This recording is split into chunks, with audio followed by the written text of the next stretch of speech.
Hello everyone, welcome to my channel. My name is Rishi Sharma. So आज हम बात करेंगे इंडियन कॉन्स्टिट्यूशन के पार्ट 1 की। पार्ट 1 या फिर आप बोल सकते हो चैप्टर 1, जैसे बुक्स में होते हैं ना, वैसे कॉन्स्टिट्यूशन के भी बहुत सारे पार्ट हैं। उसमें से जो आज हम बात करने वाले हैं वो है पार्ट 1। ठीक है, पहले तो देखते हैं पार्ट 1 है क्या। पार्ट 1 का नाम है यूनियन एंड इट्स टेरिटरी। सो जो पार्ट 1 है उसमें टोटल 4 आर्टिकल आते हैं, मतलब आर्टिकल 1 से लेके आर्टिकल 4 तक जो कवर करता है वो कॉन्स्टिट्यूशन का पार्ट 1 कवर करता है। ठीक है, सो हम 1 बाय 1 करके जो है हर एक आर्टिकल को पढ़ेंगे। ठीक है, तो चलिए स्टार्ट करते हैं।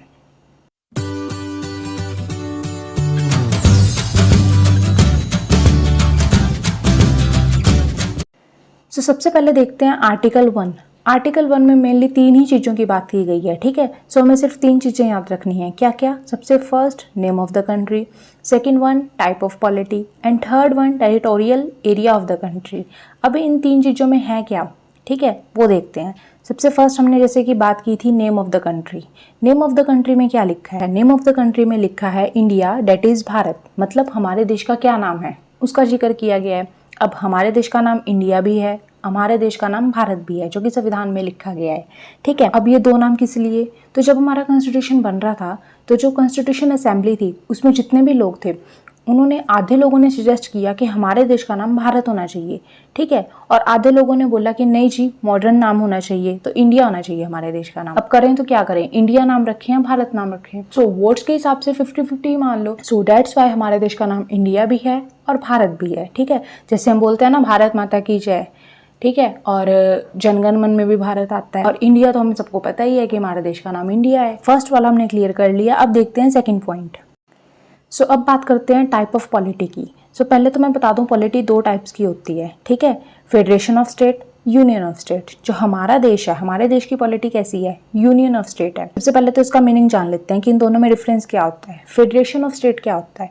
फेडरेशन ऑफ स्टेट क्या होता है? जिसमें सारी जो स्टेट है, एक देश की जितनी भी स्टेट्स हैं, वो एक एग्रीमेंट के थ्रू जुड़ी होती हैं। ठीक है, मतलब फॉर्म्ड होती हैं एज एन एग्रीमेंट, और उनके पास राइट भी होता है कि अगर कोई स्टेट जो है उस देश को छोड़ना चाहे तो वो छोड़ सकती है। ठीक है, उनके पास राइट है to go away from the federation. ठीक है, लेकिन इंडिया क्या है, वो फेडरेशन ऑफ स्टेट में नहीं आता, वो आता है यूनियन ऑफ स्टेट में।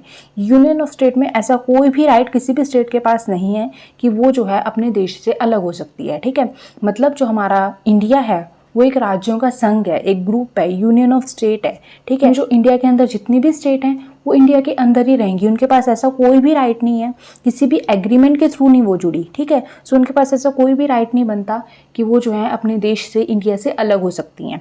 ठीक है, सो पढ़ लिया हमने। फेडरेशन ऑफ स्टेट की एग्जाम्पल क्या है? जैसे कि यूएसए में जितनी भी स्टेट हैं वो आपस में किसकी हेल्प से जुड़ी हैं? उसमें कौन सी पॉलिटी है? वो है फेडरेशन ऑफ स्टेट की। लेकिन जो हमारा इंडिया है वो राज्यों का संघ है, मतलब ग्रुप है, लाइक यूनियन ऑफ स्टेट है, उसके पास ऐसी कोई भी पावर नहीं है।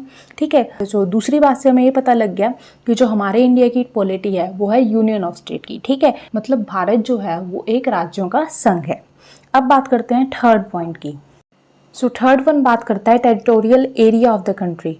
टेरिटोरियल मतलब जो एक देश का क्षेत्रफल है, मतलब जो एक देश का जो एरिया है उसकी बात कर रहा है। तो हमारा जो देश का एरिया है उसमें 3 टाइप्स आती हैं। First territorial of the state, मतलब स्टेट्स आएंगी। फिर यूटीज सुना है ना, यूनियन टेरिटरीज। फिर वो यूनियन टेरिटरीज क्या होती हैं? जिसपे जो है सेंट्रल गवर्नमेंट का कंट्रोल होता है। फिर एक्वायर्ड टेरिटरीज। अब जब हमारा संविधान बन रहा था तब सिर्फ क्या था? हमारे पास स्टेट थी, यूटीज थी। लेकिन एक्वायर्ड टेरिटरी क्या है? जो जिन्होंने भी संविधान बनाया उन्होंने क्या किया? उन्होंने फ्यूचर की भी सोची। ठीक है, मतलब ऐसा नहीं है कि चलो आज की सोच के जो है संविधान बना दिया, नहीं। मतलब जो उनकी अप्रोच थी उन्होंने दूर तक की सोची, और जो है एक्वायर्ड टेरिटरी को भी जो है हमारे जो आर्टिकल 1 में जो है ऐड कर दिया। एक्वायर्ड टेरिटरी मतलब आज भले ही वो टेरिटरी में ना आती हो, मतलब इंडिया के क्षेत्रफल में ना आती हो, लेकिन हो सकता है आगे फ्यूचर में जाके ऐड हो। तो जो इंडिया का जो एरिया है उसमें 3 चीज़ें आती हैं, स्टेट आती है, यूटीज आती हैं, और एक्वायर्ड टेरिटरी, मतलब जिनको फ्यूचर टेरिटरी भी बोल सकते हैं। मतलब आज नहीं है पर आने वाले टाइम में मे भी हो सकती हैं। सब हमें आर्टिकल 1 तो क्लियर हो गया कि इसमें 3 चीजें हैं, name of the country, type of polity, कौन सी पॉलिटी है? Union of state. ठीक है, और third one is a territorial area of the country, जिसमें आती हैं 3 चीजें, एक तो state, second one UTs and third one acquired states. ठीक है, अब बात करते हैं आर्टिकल 2 की। आर्टिकल 2 में क्या लिखा है? सो अकॉर्डिंग टू आर्टिकल 2 वो डील करता है admission and establishment of new state. मतलब हमारे देश में जितनी भी स्टेट्स हैं और जितनी भी यूटीज हैं, उसके अलावा अगर पार्लियामेंट चाहे बाहर के किसी और एरिया को भी जो है अपने जो है देश में ऐड किया जा सकता है, ठीक है, मतलब एज ए स्टेट ऐड किया जा सकता है, ठीक है। सो ये जो है आर्टिकल 2 बात कर। फॉर एग्जाम्पल सिक्किम हमारे देश का पार्ट नहीं था, लेकिन उसको 16 मई 1975 को जो है ऐड किया गया था एज ए स्टेट। सो इससे क्या पता लगा कि अगर हम चाहें तो किसी भी बाहर वाली बाउंड्रीज को, किसी भी बाहर के एरिया को इंडिया में जो है ऐड किया जा सकता है, ठीक है। तो इस आर्टिकल में ध्यान देने वाली बात ये है कि यहाँ पे बात हुई है इंडिया के बाहर के किसी भी एरिया को, ठीक है। जैसे सिक्किम जो है भारत का पार्ट नहीं था, लेकिन उसको बाद में ऐड किया गया था भारत में, ठीक है। सो यहाँ पे बात की गई है इंडिया के जो बाहर के एरियाज हैं उनकी बात की गई है। अब बात करते हैं आर्टिकल 3 की। अब आर्टिकल 3 बात करता है कि अगर गवर्नमेंट चाहे या पार्लियामेंट चाहे तो वो क्या कर सकती है, न्यू स्टेट इस्टेब्लिश कर सकती है। अब न्यू स्टेट क्या, बाहर वाली बाउंड्री से नहीं, इंडिया के अंदर ही अगर वो चाहे, मतलब कोई भी स्टेट है उसके 2 हिस्से करके उसको सेपरेट करके भी नई स्टेट बना सकती है, ठीक है। या फिर इंक्रीज या डिक्रीज कर सकती है, किसी भी स्टेट का जो साइज है उसको बढ़ा घटा सकती है, या फिर अल्टर कर सकती है एरिया ऑफ द स्टेट, ठीक है। और बाउंड्रीज हैं या फिर कोई किसी भी स्टेट का नाम है उसको बदल के चेंज कर सकती है, ठीक है। जैसे आजकल तुम्हें पता ही है ना, बहुत से किसी स्टेट का नाम कभी चेंज करके कुछ रख दिया जाता है, कभी कुछ रख दिया जाता है। सो वो किसके थ्रू हो रहा है, वो आर्टिकल 3 के थ्रू हो रहा है, क्योंकि आर्टिकल 3 में साफ साफ लिखा है कि अगर गवर्नमेंट चाहे, अगर पार्लियामेंट चाहे तो किसी भी स्टेट का, मतलब इंडिया के अंदर जो भी स्टेट है, यहाँ पे बात की गई है बाउंड्री के, मतलब जो हमारा इंडिया है उसके बाउंड्री के अंदर जितने भी स्टेट हैं उनके साथ हम कुछ भी कर सकते हैं, ठीक है। मतलब उनको बढ़ा घटा सकते हैं, कोई नई स्टेट इस्टेब्लिश कर सकते हैं, या पुरानी में ही कोई चेंजेस कर सकते हैं, उसके नाम में चेंजेस कर सकते हैं। इन सब बातों का जिक्र किसमें किया गया है, आर्टिकल 3 में। अब देखेंगे एग्जाम्पल की हेल्प से हम समझेंगे कि इस आर्टिकल का यूज कब कब किया गया था, ठीक है। जैसे एमपी मध्य प्रदेश का एरिया जो है सेपरेट किया गया था और उसमें से एक अलग से स्टेट निकली थी छत्तीसगढ़, ठीक है। यूपी का एरिया यूपी के एरिया को सेपरेट किया गया था, उसमें से उत्तराखंड निकला था। फिर बिहार से जो है झारखंड जो है एस्टेब्लिश किया गया। जैसे कि जम्मू कश्मीर को अब यूटी बनाया गया है, तो वो किसकी हेल्प से, आर्टिकल 3 की हेल्प से। लाइक तेलंगाना बहुत ही अच्छा एग्जाम्पल है। लाइक आंध्र प्रदेश का ही जो ऊपर वाला भाग है उसको कट करके जो है तेलंगाना अलग से नई स्टेट बनाई गई, ठीक है। सो ये क्या है, यहाँ पे हमने बाउंड्री के बाहर नहीं गए, अंदर मतलब इंडिया की बाउंड्री थी, मतलब जो उसकी स्टेट्स थी उनमें कुछ ना कुछ चेंजेस करके नई स्टेट इस्टेब्लिश की, या पुरानी वाली स्टेट थी उसको एज ए यूटी में कन्वर्ट कर दिया, ठीक है। सो ये सब कुछ हम कर सकते हैं क्योंकि हमें आर्टिकल 3 जो है इस बात की परमिशन देता है, ठीक है। अब बात करते हैं आर्टिकल 3। आई होप आर्टिकल 3 अच्छे से समझ आ गया होगा, ठीक है। इसके बहुत सारे एग्जाम्पल और भी होंगे।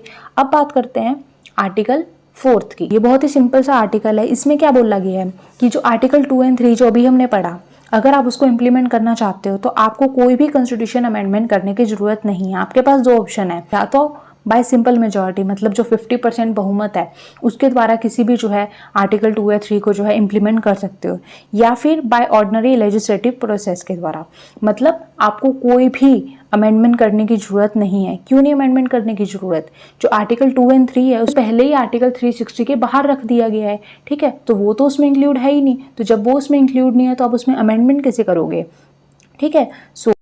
सो इस आर्टिकल के द्वारा जो है पार्लियामेंट को फुल पावर दे दी गई है कि अगर वो जो है आर्टिकल 2 और 3 का यूज करना चाहे तो वो कर सकती है इजीली, ठीक है। तो ये था आर्टिकल 4। आज हमने 4 आर्टिकल पढ़े, आर्टिकल 1, 2, 3 एंड 4, ठीक है। मतलब इंडियन कॉन्स्टिट्यूशन का जो पार्ट 1 है वो टोटल 4 आर्टिकल कवर करता है, तो वो जो है आज हमने इस वीडियो में कवर किए। आई होप आपको समझ आए होंगे। अगर आपको समझ आए हैं, अगर आपको मेरी वीडियो अच्छी लगी है तो प्लीज़ इसको लाइक कीजिएगा, शेयर कीजिएगा, ठीक है। और मेरे चैनल को सब्सक्राइब कीजिएगा और कमेंट करके बताइएगा कि आपको वीडियो कैसी लगी है। So see you in the next video. तब तक के लिए thank you so much and bye bye.